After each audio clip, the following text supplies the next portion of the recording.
So దీనికి నేను education మన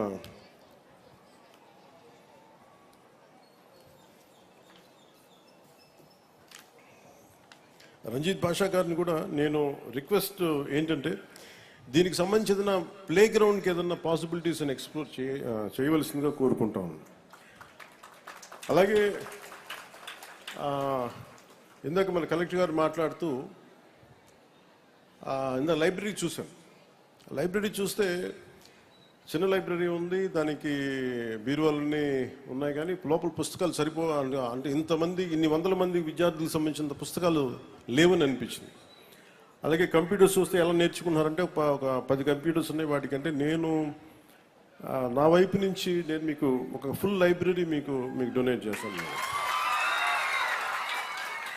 ఎందుకంటే మీరు స్కూల్లో నేర్చుకునేది ఒకటి, అధ్యాపకులు చెప్పేది ఒకటి, మీరు స్వంతంగా మీరు పుస్తకాలు చదవటం. ఎంతసేపు కూర్చోబెట్టి ల్యాప్టాప్స్లో కూర్చోవడం, ఫోన్లు చూడటం. తల్లిదండ్రులు కూడా ఎలా ఉందంటే మా అబ్బాయి ఫోన్ పట్టుకొని ఇలా టచ్ టెక్నాలజీ మొత్తం తిప్పేస్తాను, బాగా ఎడ్యుకేట్ అయిపోయాడు అనుకుంటున్నారు. ఇంగ్లీష్ నేర్చుకుంటే ఇంగ్లీష్ వచ్చిన దానివల్ల మనకు తెలివితేటలు రావు. ది క్రియేటివ్ కెపాసిటీ, ఇన్నోవేట్ చేయగలిగే మైండ్, ఇవన్నీ రావాలి అంటే మటుకు చాలా మల్టీ టాలెంట్స్ కావాలి మనకి. మల్టీ టాస్కింగ్ చేయాలన్నా. అందుకని దానికి మనం స్వయం శక్తితోటి చదువుకోవడం అనేది చాలా ఎసెన్షియల్. అపార్ట్ ఫ్రమ్ మన పిల్లలు మన టీచర్స్ నేర్పించేది కాకుండా. అందుకు మీరు ఇళ్లలో కూడా తల్లిదండ్రులకు కానీ ప్రతి ఒక్కళ్ళకి గ్రూప్ లైబ్రరీ ఇచ్చే 10 మంది ఒకటే ఏరియాలో ఉంటే మీరు ఒక లైబ్రరీని చిన్న లైబ్రరీస్ పెట్టుకోండి. అలాగే కూటమి నాయకులు కూడా, జనసేన నాయకులు కూడా ప్రత్యేకించి పిల్లలకి, మీరు రేపు పొద్దున పిల్లల ఓట్లు కావాలి అనుకున్న పిల్లలకి మీరు ఏం చేయకుండా ఓట్లు ఎలా అడుగుతారు మీరు అందరూ. అందుకని పిల్లలకి ఏదైనా కనీసం లైబ్రరీస్ లాంటివి మీరు పెట్టండి, మొబైల్ లైబ్రరీస్ లాంటివి.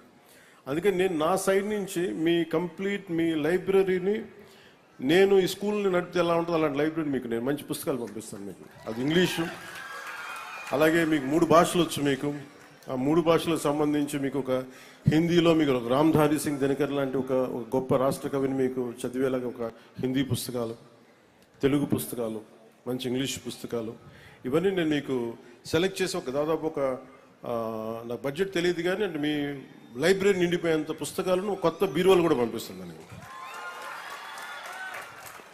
అలాగే కంప్యూటర్స్ ఇందాక శుక్లా గారు చెప్తా ఉంటున్నారు, madam Kritika Shuklaji. Just 10 computers ఉన్నాయంటే నేను నా సైడ్ నుంచి మీకు ఒక 25 కంప్యూటర్స్ నేను మన స్కూల్కి పంపిస్తాను. ఇవన్నీ చేసి పెడతాను.